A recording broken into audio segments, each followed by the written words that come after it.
people are despondent. And so many people are worried. And even when we talk about this Jamaica, 11 of our brothers and sisters have contracted leptospirosis and tetanus right there in Montego Bay.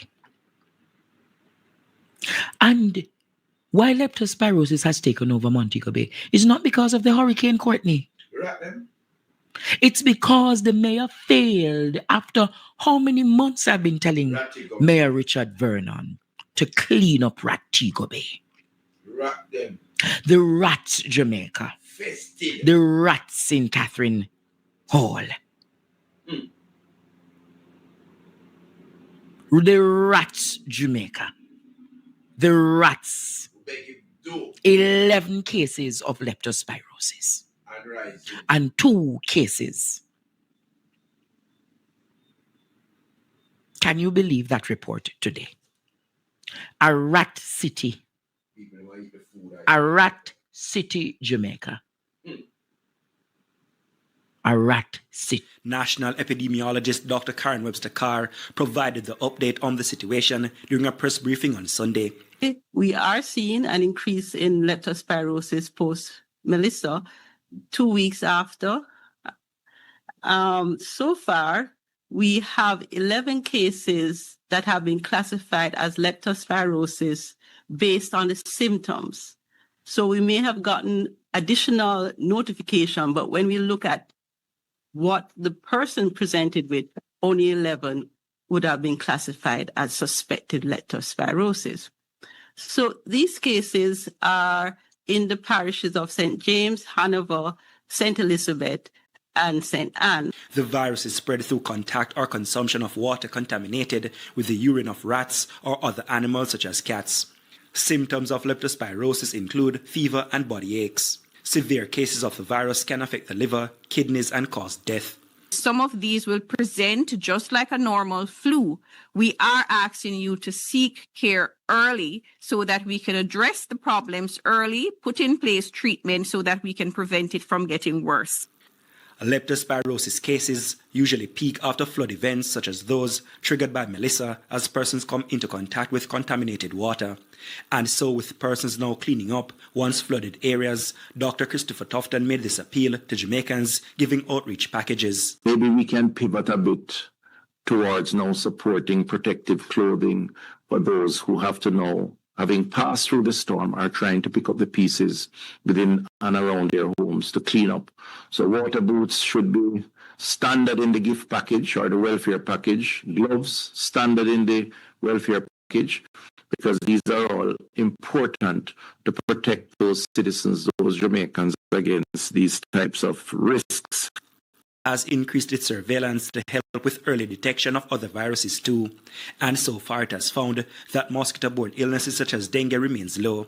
Gastroenteritis and flu cases also remain low, meaning there are no outbreaks. But another virus has popped up in the last few days. There are increased reports of injuries, particularly nail stick injuries, and delays in seeking care prevents tetanus. And we had 2 suspected cases of adult tetanus post-Hurricane Melissa, one in Westmoreland and one in St. Elizabeth.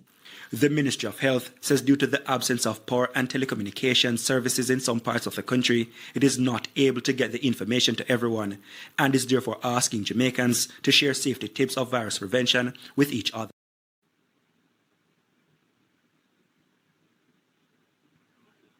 You hear there, Jamaica?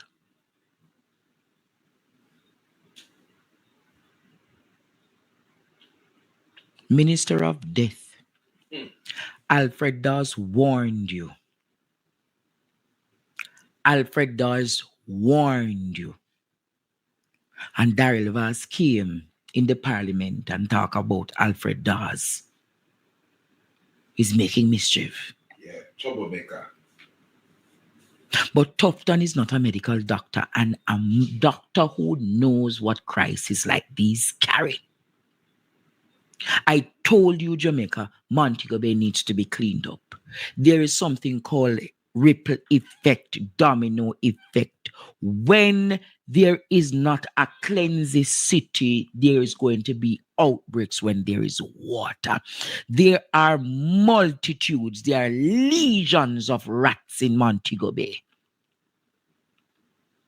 And it was never cleaned up. Worse no. It is now worse, Jamaica. It's worse now. Worse. Nah, by not no me. Can you imagine? Huh? Can you imagine?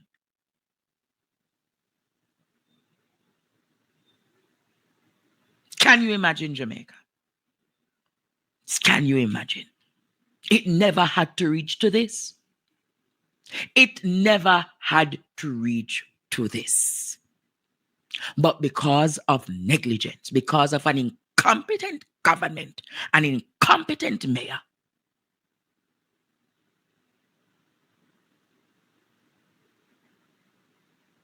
because of an incompetent government and an incompetent mayor, this is what has happened. And when you talk out, they say it is political. But the truth is they don't know how to manage the crisis. They don't know how to manage the crisis. And you call it for what it is. And when you're done, them say you are mischief maker. It's not mischief. It's not mischief, Jamaica. You're calling them out. You're calling them out. And you know, apart from the health risk, our children equally are at serious risk in this. The children not going to school.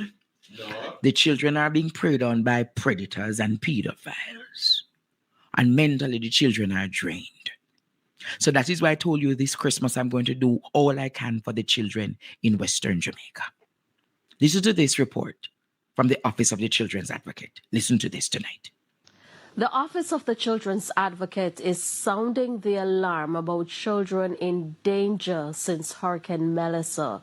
Children's Advocate Diane Gordon-Harrison says the destruction has created the perfect conditions for increased sexual exploitation by predators.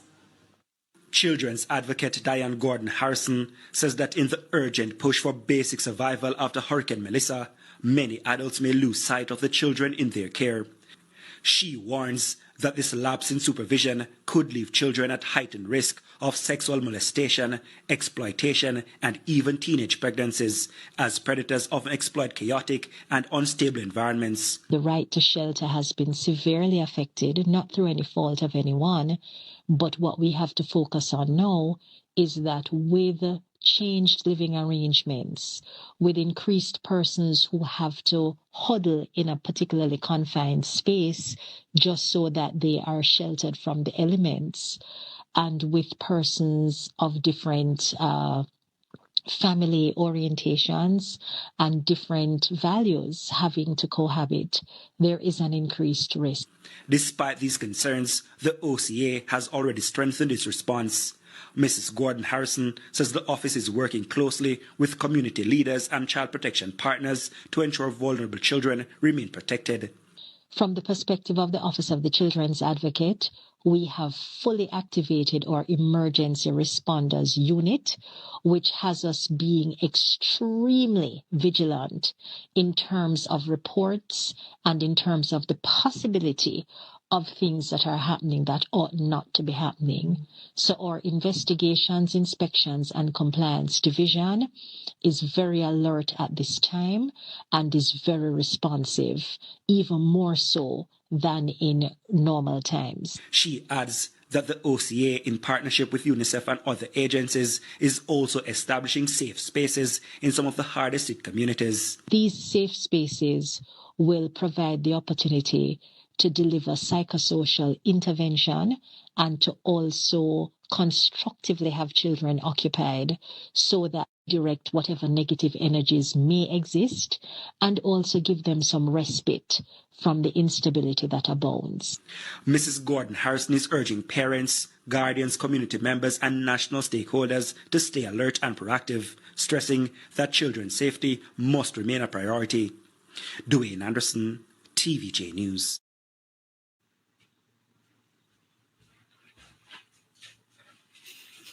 Yes, Jamaica. Our children are at risk. There's not enough security apparatus set up at night. Remember, Westmoreland does not have any electricity. Westmoreland does not have any electricity, Jamaica. So if there's no electricity, it means that at nights, the areas are unmanned.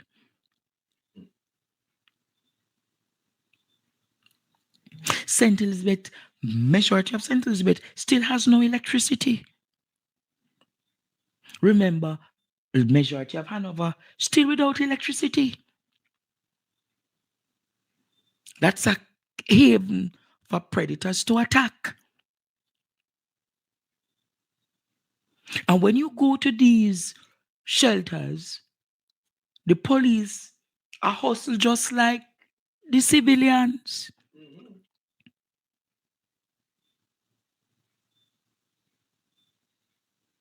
And I am saying to people tonight who are listening to me,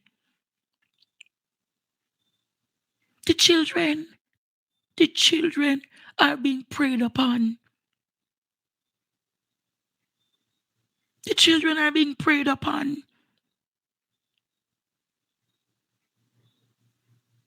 And the sanitary convenience of these shelters,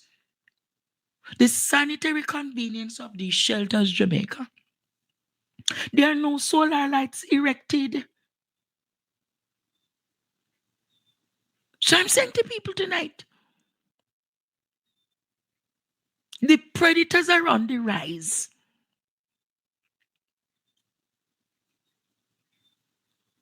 Our children are vulnerable. What you mean police are hustle? The police, them are in similar position just as the civilians. Many of them homeless. So whilst them should be doing civic duties, they're caught up trying to find a way out. Of course. Any means necessary.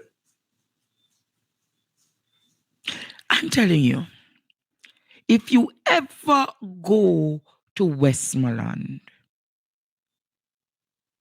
you'd be shocked. What you're seeing on TV is half what you see on the ground. What you see on the television is half of what you see on the ground.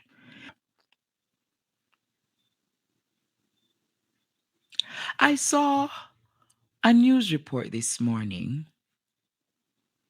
about the Minister of Industry, Auburn Hill. Basically, how would I put it, Courtney? Basically defending price gouging. Saying that it's all right. Him basically saying that No majority problem. of what is happening with price gouging is not because of the hurricane. The industry minister,